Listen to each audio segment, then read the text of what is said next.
Welcome to the Aig-Imoukhuede Foundation podcast. At the Aig-Imoukhuede Foundation, we are committed to making a lasting impact on the lives of Africans by fostering innovation, accountability, and accessibility in public service delivery and healthcare.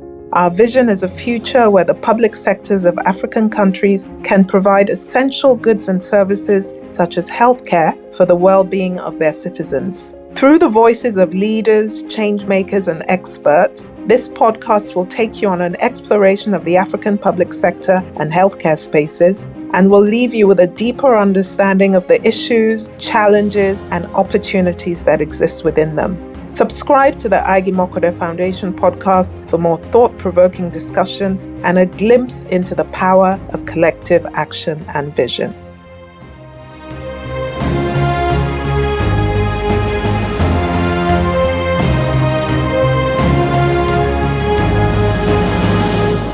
Welcome to the first episode of the Aig-Imoukhuede Foundation's podcast. Thank you for taking the time to join us today. My name is Bukia Kinshemoing, and I am the Director of Partnerships and Communications at the Foundation and the host of this podcast edition. I am excited to have with me today the co-founders of the Aig-Imoukhuede Foundation, Aigboje Aig-Imoukhuede and Ofovwe Aig-Imoukhuede. Also joining me today is one of the esteemed members of our Leadership Council, Professor Enase Okonedo, Vice Chancellor of the Pan-Atlantic University and the former Dean of the Lagos Business School. During this podcast, we will be talking about the work of the Aig-Imoukhuede Foundation. Before going to our guests, let me share a little about the foundation. The Aig-Imoukhuede Foundation is a public sector-focused philanthropic organization with a mission to improve the lives of Africans through transformed public service delivery and access to quality primary healthcare. We believe that a strong, accountable, and efficient public sector is essential to the growth and development of the African continent and the well-being of its citizens. Ultimately, the Foundation's vision is to close the gap between Africa and the rest of the world. My first question is directed to you, Aigboje. There are many different foundations in Nigeria dedicated to solving different needs. However, the distinct focus of the Aig-Imoukhuede Foundation on transforming the public sector is unique.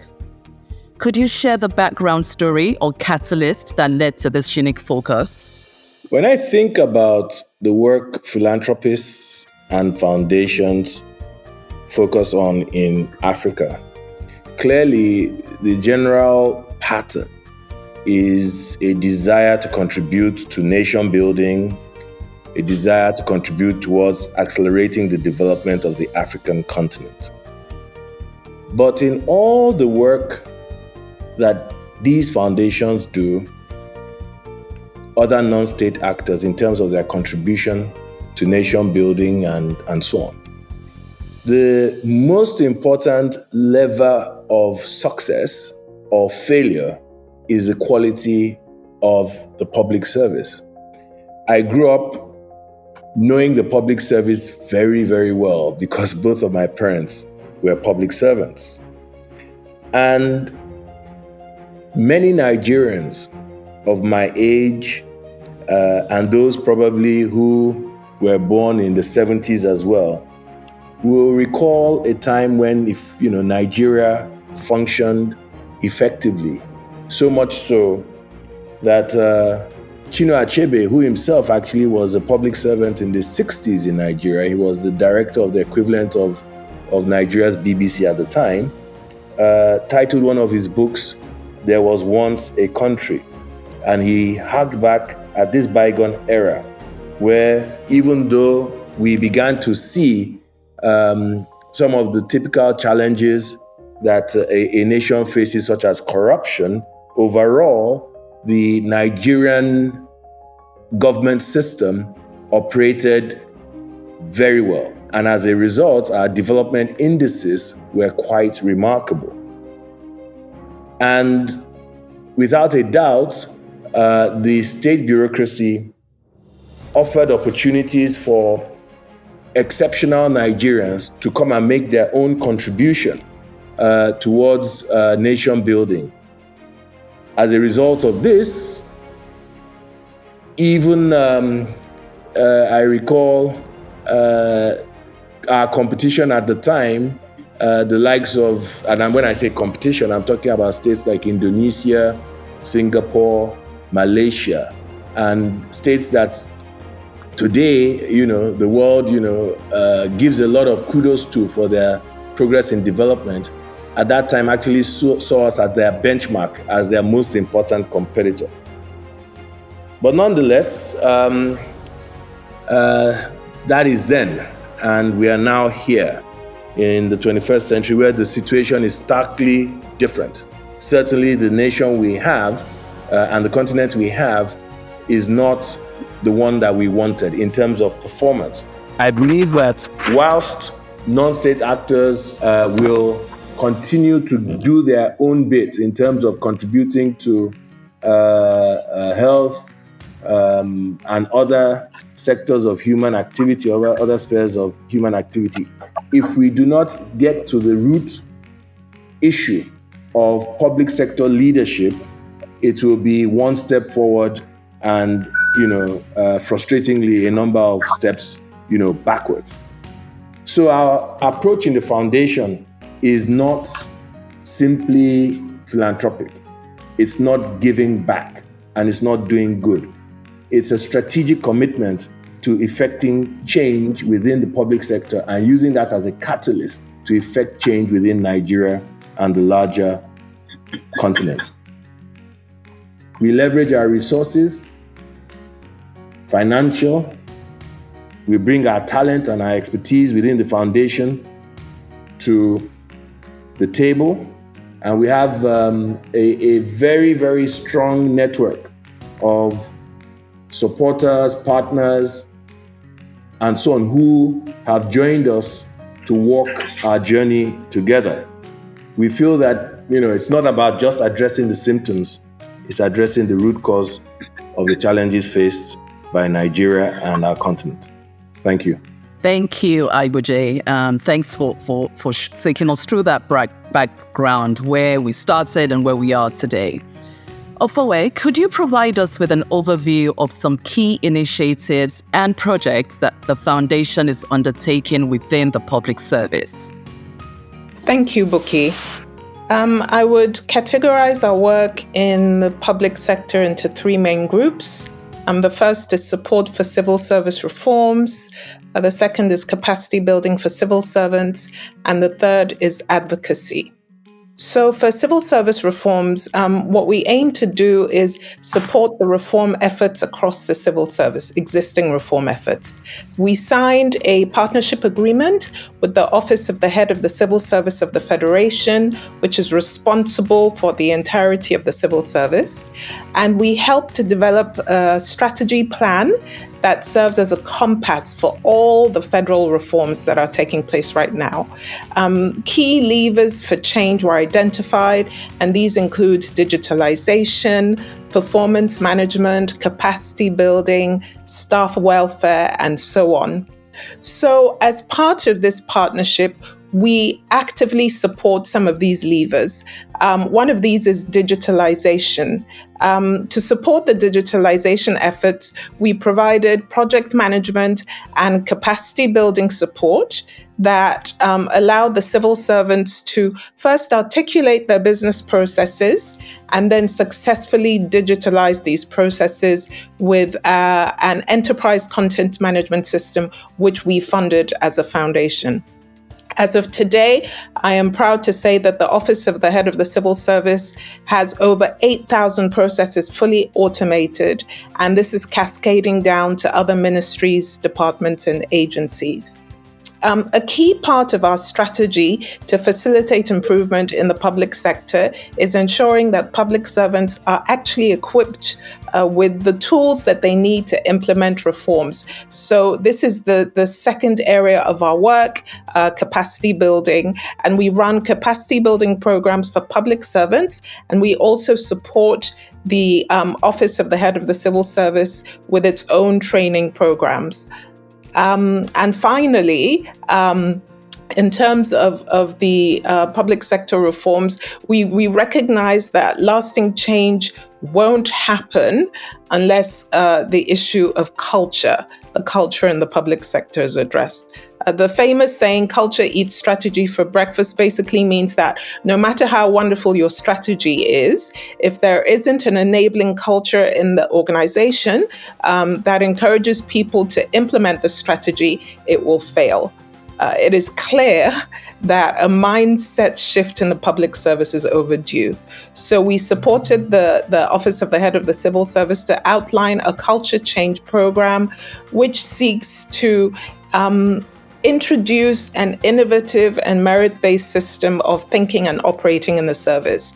It encourages civil servants to recognize and embody positive values, including accountability, loyalty, professionalism, efficiency, and so on, and to discourage behaviors that impede efficiency.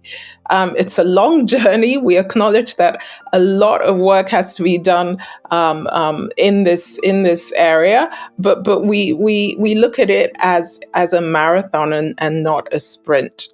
And finally, in terms of our advocacy, we use evidence-based advocacy to equip citizens with the information they need to be able to assess the performance of the public sector and hold government accountable. We see reforms as very necessary, and we want to encourage all Nigerian citizens to actually engage with the reforms process and call for more reforms, because that will have positive impacts on their lives. But they can't do this unless they have the right information. So we are undertaking a number of projects under this advocacy bucket. One of these is the Public Sector Performance Index that will provide the general public with accurate information about the performance of key Nigerian ministries, departments, and agencies. We're also carrying out research on the reasons behind the success and failure of past public sector reform efforts in the country, so that people can see, where we went wrong and what needs to be done in the future to make reforms sustainable. Thank you. Thank you, Ofovwe. Thanks for that. Professor Okonedo, Ofovwe's response alluded to capacity building initiatives that the foundation is running in collaboration with the Office of the Head of the Civil Service of the Federation, the OHCSF. Can you take us through some of these initiatives? Thank you, Buki. Certainly, I'll be happy to do so. Leadership capacity is an important factor when we're seeking to drive change. And the Foundation has prioritized closing the existing capacity gaps by providing training opportunities for civil servants that are tasked with the responsibility of implementing reforms. And I'm delighted to state that to date we have provided over 400 civil servants with project-specific training. Additionally, the Foundation partners with the Blavatnik School of Government at the University of Oxford to offer an executive education program called the AIG Public Leaders Program for senior leaders in the public sector. This intensive executive training is meant to transform each participant into a change agent in his or her ministry, department, or agency. So far, we have had 2 cohorts of the program. We have trained over 100 participants, and our current cohort, due to graduate next year, has 68 participants. We have also offered 30 fully funded scholarships to exceptional civil servants to earn a master's in public policy at the Blavatnik School of Government, University of Oxford. What the Foundation does is to identify the need for capacity building in the public service and address it comprehensively through quality training. For example, this year we have partnered with the University of Oxford to hold a capacity building program for all federal permanent secretaries to help with the transition to a new government administration. We firmly believe by tackling these issues comprehensively, we can contribute to a more responsive, more accountable, and indeed more effective public sector in Nigeria. Indeed. Thank you, Professor Okonedo. So this brings me to an interesting question, and I'd like to direct this to Aigboje. Aigboje, what has the civil services reception been to the Foundation's initiatives? So our experience, working with the Nigerian civil service, which is a part of the larger public service, has, for me, on the whole, been generally positive. Certainly, I have met a number of highly dedicated public servants who bring passion and capacity to the table when pursuing reform, and who are very much clued into our vision of improving the public sector for the benefit of all Nigerians. The current head of the Nigerian civil service is a prime example of such a person. And a number of other permanent secretaries that we've worked with, and directors, and across all cadres really, have displayed such admirable qualities. At the same time, it would be remiss of me not to say that we have not encountered the stereotypical Nigerian civil service person, who is that person? The reform-resistant individual who clings to those things that Nigerians don't want to see and don't want to hear. But this is not a surprise, because, expecting uniform support from a very wide group of stakeholders would be very naive of us. The complexities of our country and the huge lack of investment in the civil service over time has contributed in no small measure to some of the challenges it faces today. But we expected this, and indeed our studies about how the civil service functions, past reform efforts that have worked and not worked, have really prepared us, for the work we do, to transform the way it operates today. But one of our success points has been on the issue of partnership and collaboration. We recognize that we are not government. We recognize that we are a non-state actor. We know that we are Nigerians, we are passionate and committed, but it is not, we don't have the primary mandate to run government. And therefore, it would be impossible for us to succeed if we do not have partners in government, willing partners, committed partners to do the work that we do. And so collaboration is a key strategy that we have deployed in our contributions to reform. And what do I mean by collaboration? We identify public servants or offices, could be departments, could be an entire ministry, whose leadership shares the kind of passion for change that we want, that we need, or that we have, and establish an agreement that together we will make this change happen. And we find that if you are true to collaboration, it builds the kind of trust that enables you weather the storms when they come, because storms will always come in reform. So we first of all identify prime candidates within the civil service for us to collaborate with. And I think that on the strength and on the back of that collaboration, it's then easier for us to crowd in other partners and stakeholders, like universities, for instance, in the University of Oxford, and like consultants like McKinsey, and the other consultants you have in, and other partners. And because of the trust they see that exists in our partnership with government, it buys us a lot of credibility with third-party stakeholders, who of course watch very carefully our relationship with government to see whether it is sustained or it is weakening. Now, for the typical civil servant, they need to see early signs of success. And perhaps that is where we've been fortunate, because we have a number of wins in the areas of digitalization. We have a number of wins in capacity building, where as a result of the collaboration and the work, you can see civil servants making progress, making an impact on the country, and they are getting recognized for it. And as they get recognized for it, it validates their efforts and they dive even deeper into this reform process. Most importantly, this gives them leverage when it comes to dealing with their colleagues that might be fearful of change and resistant to change, because they have proof points, to point to say, this is why, it is worth it.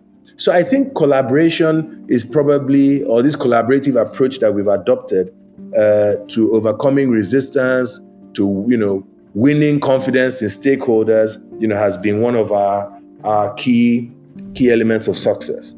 Look, we are on a marathon here. It's not a sprint. Could not even be seen as a series of sprints. It's truly a marathon, and perhaps a marathon without end. And so it's not just one set of public servants that we're going to be dealing with. This is a generational issue. We want a situation where those who are junior today, as they go through the ranks, middle level, right up to the top, are prepared well in advance of when, real power and authority comes into their hands. And even then, when you think about the civil service and when you think about any large organization, the middle of it is so key. So, we feel that I like to use the analogy of the tide coming in to lift the boats that the Nigerian citizens are sitting in to higher and higher levels of development. And what we need to make sure is that our civil servants, our public servants, bring wave after wave of transformation, never ending, so that the tide never goes out and then leaves Nigerians stranded as we've had in the past. Thank you. Thanks, Aigboje. Let me take you to an initiative of the foundation that recently kicked off and that I am quite excited about. The foundation recently signed a tripartite agreement with the Edo State government and the Private Sector Health Alliance of Nigeria, PSHAN, to revitalize 18 primary healthcare centers in Edo State.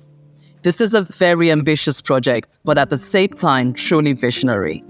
What inspired you to take on this vision? In 2020, early, I think January, I was in Davos, Switzerland, and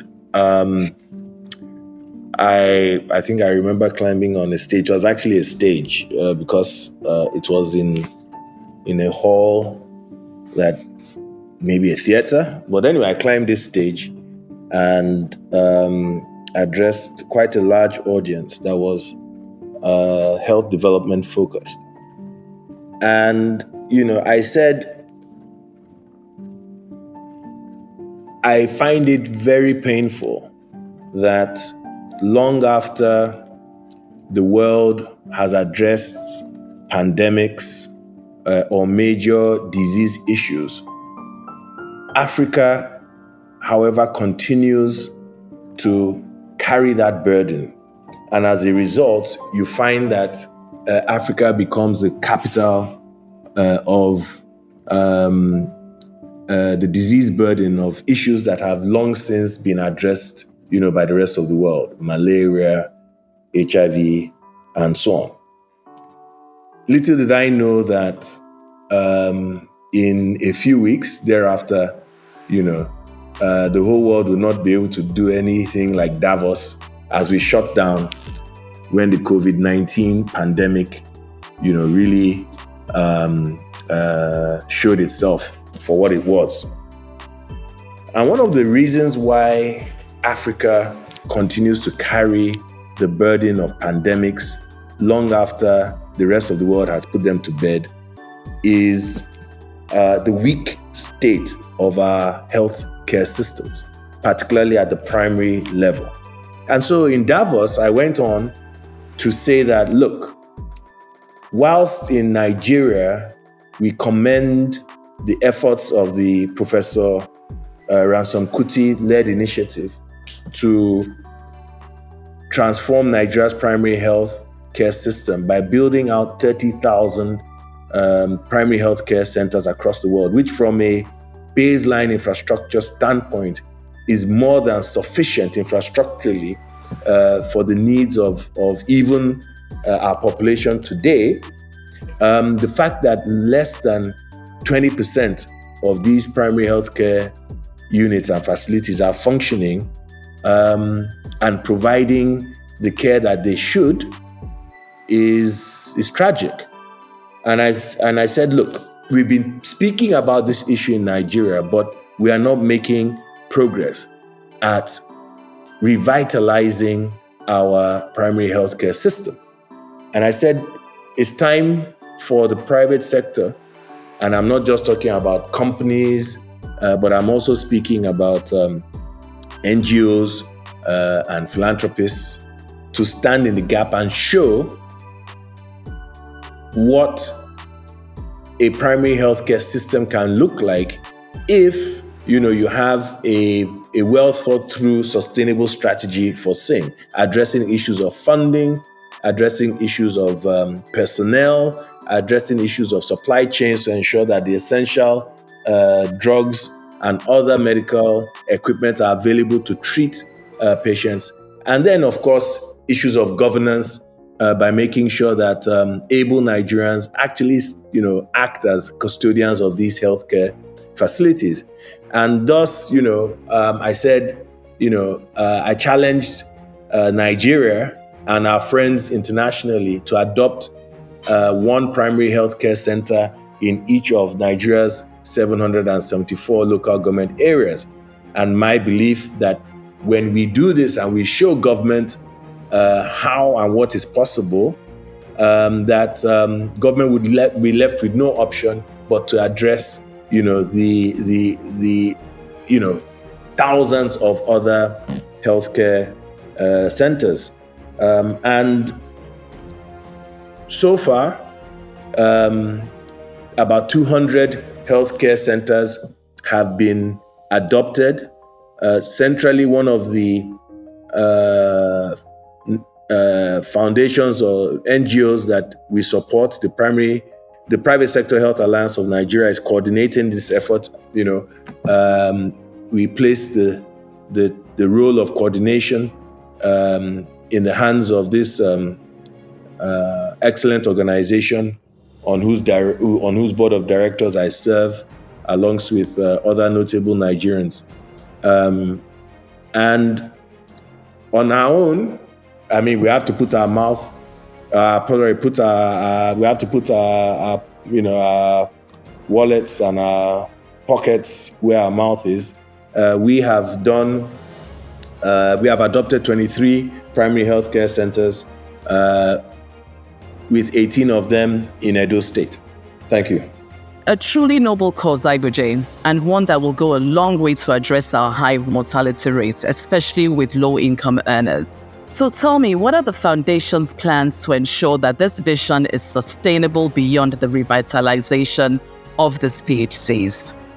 The Aig-Imoukhuede Foundation theory of change requires us to take an evidence-based approach when we want to proffer solutions to Africa's challenges. In the case of primary health care, we partnered with the Private Sector Health Alliance of Nigeria, PSHAN, to commission a study, took almost a year, by a team of experts, so that we could understand the facts and figures behind the unacceptable state of the current unacceptable state of Nigeria's primary healthcare system. And we learned many things. One of them, for instance, is that yes, funds are required, but that beyond funding, governance was probably even more important, because it's not to say that funding was not coming into the primary healthcare system.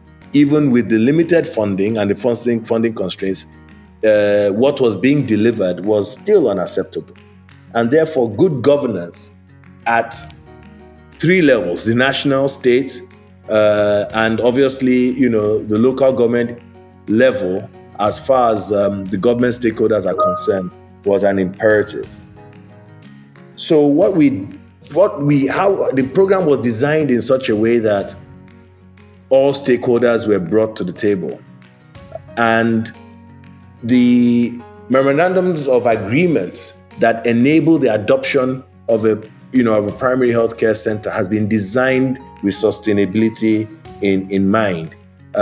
In our case, with the 25 primary healthcare centers, 25 or I'm increasing our amount now, 23 or 25 primary healthcare centers that we're committed to, we have entered into agreements with the Edo State government at one level, the Private Sector Health Alliance of Nigeria as well. And in this all, we're also working with the National Primary Health Agency. This is, as far as government is concerned. I suspect that the number of stakeholders that will be involved in our work, will expand. We have interesting ideas for telemedicine and interesting ideas for using technology in other ways for supply chain management. But back to the issue of sustainability, every adopter is you are mandated to commit to a 5-year adoption, so to speak. And the whole idea is that for 5 years, we will work, in our case, as an adopter, and we believe that every other adopter will do so. We will work with each of those PHCs as if they are babies, in partnership with government, identifying what their challenges are. And, just like any parent would have to, we are co-parenting along with government. We have to ensure that our primary healthcare centers, are nurtured and developed, into outstanding deliverers of primary healthcare. So we have standard operating procedure templates.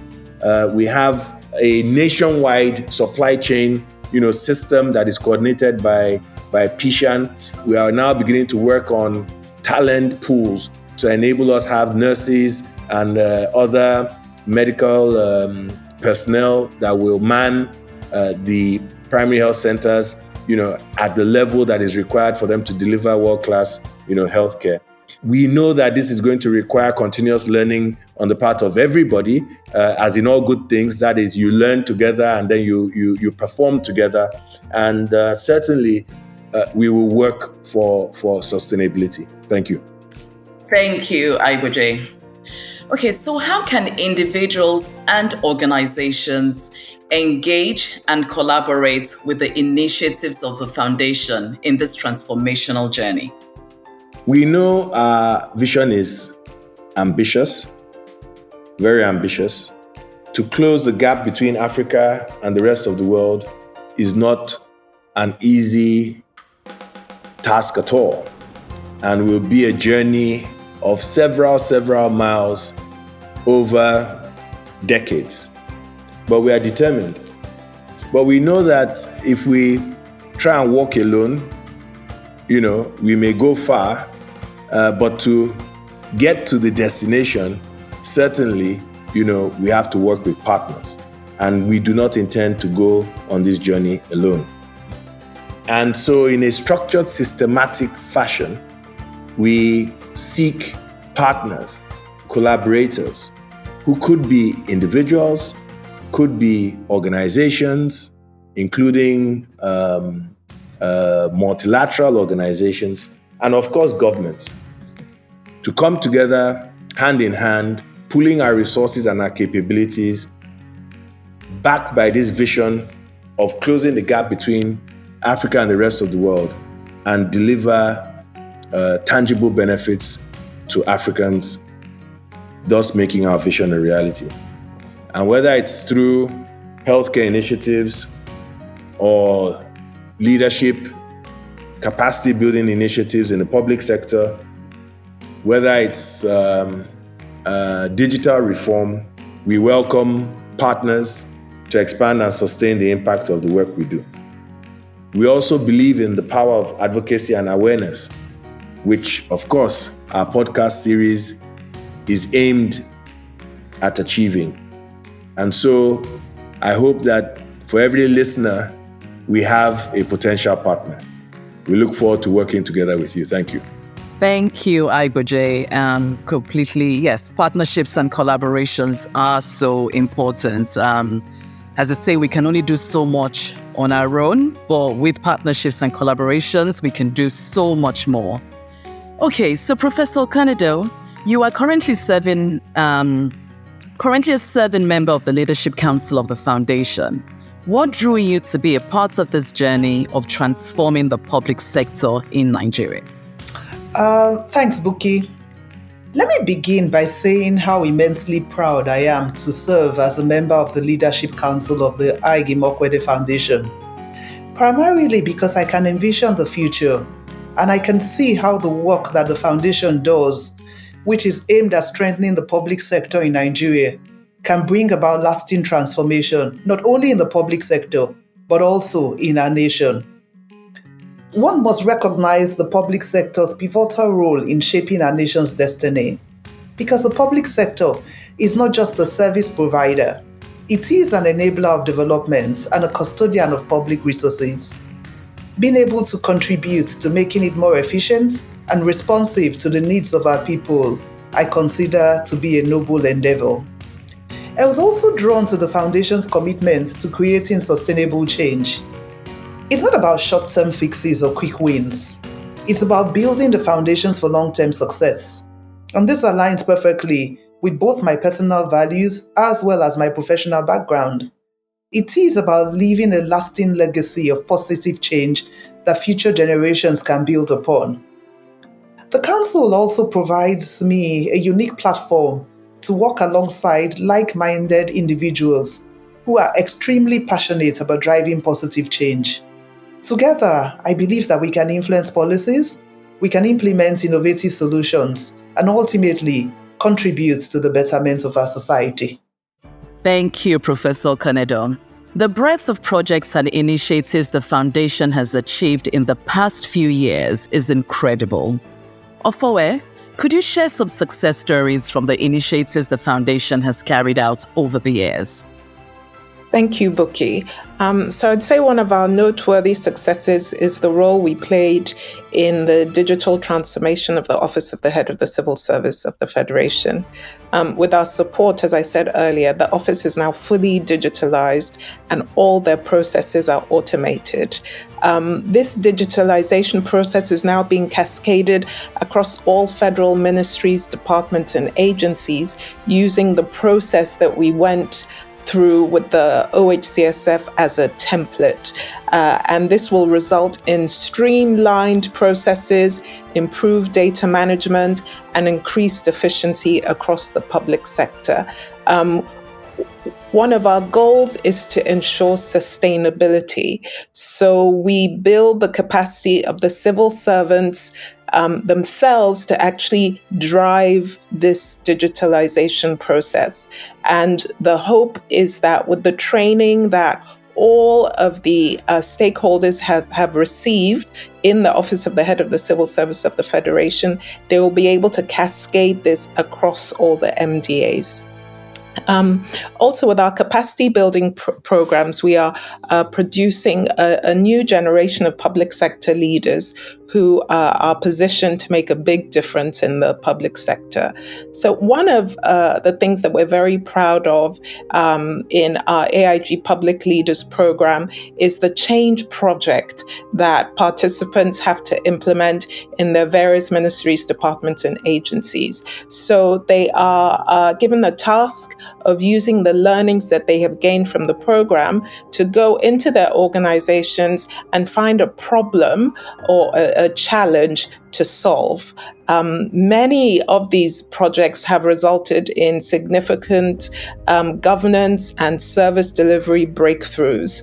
And the projects span from aerospace management and healthcare to public financial management, because our Public Leaders Program participants are from all across the various ministries, departments, and agencies of Nigeria, both federally and subnationally. And we also have international participants from South Africa and Kenya. And so the impact of these projects on change in these various organizations is amazing, and something that we are very, very proud of. It basically demonstrates the ripple effect that you get from investing in leadership and capacity building of public servants. Also, one of our scholars, Hakima Nosanya, was recently recognized by the Future Awards for his strides in the public sector.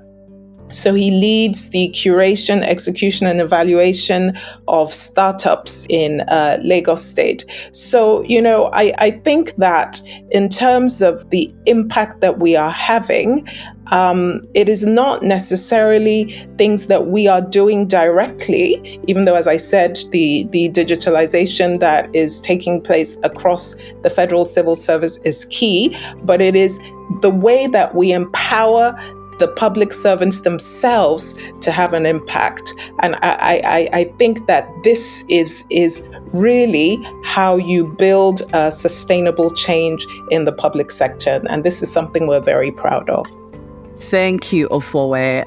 Thanks for sharing those success stories. And it's really good to see how the learnings in those programs are transformed to live projects within the ministries, departments, and the agencies. So, Ofovwe, as we look to the future, what are the milestones you hope to achieve within the public service and the impact that it will make in the next 5 to 10 years? Thank you, Buki. So, we'll continue to support reforms across the civil service. I mean, that's our goal. But over the next 5 to 10 years, we're focused really on digitalization, which is, I think, will result in a more agile, responsive, and accountable public sector. And we hope that this digitalization, in conjunction with other reform efforts taking place, such as performance management and innovation, will result in a public sector that is better able to provide the essential goods and services to Nigerian citizens. I've talked before about the impact of the public servants that we train. Our goal is to train at least 3,000 public servants over the next decade through our various capacity building programs. We want to build a critical mass of public sector leaders who believe in the possibility of a better public sector, and who actually have the tools, the skills, the knowledge, the connections to make the changes that are needed. This critical mass is essential because, you come across obstacles when you're trying to drive change. But when there are other people within the public sector who share your vision, who have the same kind of training and who have a focus on actually driving change, then this will be better. So really, our goal is to build this critical mass. 3,000, I would say, is the minimum number that we want to have. In terms of healthcare, the Adopt a Health Facility program, we really want to support the Private Sector Health Alliance of Nigeria to establish one PHC in the 774 local government areas. We think that this ambitious objective can be realized through collaborative efforts involving institutions, individuals and the private sector. By encouraging and facilitating the adoption of PHC centers, we think that we can ensure that even the most remote and underserved communities have access to quality healthcare services. So these are some of the things, amongst a lot others, that we hope to achieve over the next 5 to 10 years. Thank you. Fantastic. Thank you, Ofovwe. So yes, at the training of at least 3,000 public servants over the next decade, at least one fully functional primary healthcare center in each of our 774 local governments in Nigeria. So yes, exciting times ahead.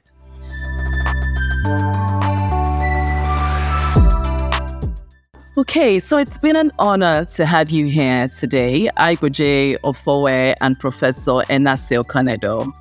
As we conclude this episode, I want to express our deep appreciation for your time and commitment to the Aig-Imoukhuede Foundation's mission. Your insights has enriched this podcast and given our audience a deeper understanding of the Foundation's transformative work.